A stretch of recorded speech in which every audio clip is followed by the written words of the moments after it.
નમસ્કાર. આપ સૌને પ્રકાશના પર્વ દીપોત્સવની ખૂબ ખૂબ હાર્દિક શુભેચ્છાઓ.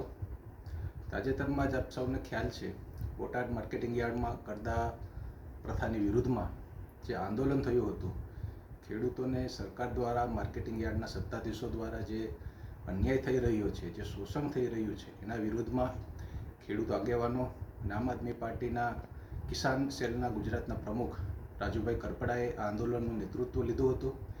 ત્યારબાદ જે ઘટનાક્રમ બન્યો, ખેડૂતો ઉપર લાઠીચાર્જ થયો, ગંભીર ગુનાઓમાં ખેડૂતોની ધરપકડ કરવામાં આવી અને આ બનાવ બાદ આમ આદમી પાર્ટીના રાજુભાઈ કરપડા, પ્રવીણભાઈ રામ, રાજુભાઈ બોરકતરિયા અને પિયુષ પરમાર જેવા પ્રદેશના અગ્રણીઓ હાલ ગંભીર ગુનાઓ હેઠળ જેલની સજા ભોગવી રહ્યા છે, જેલમાં છે.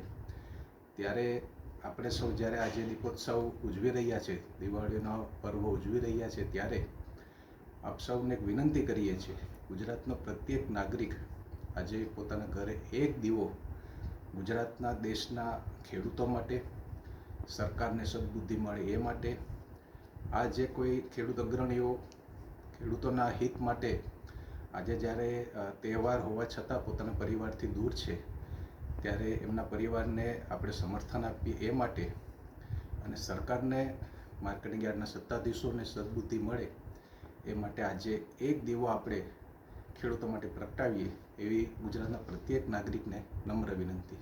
જય કિસાન.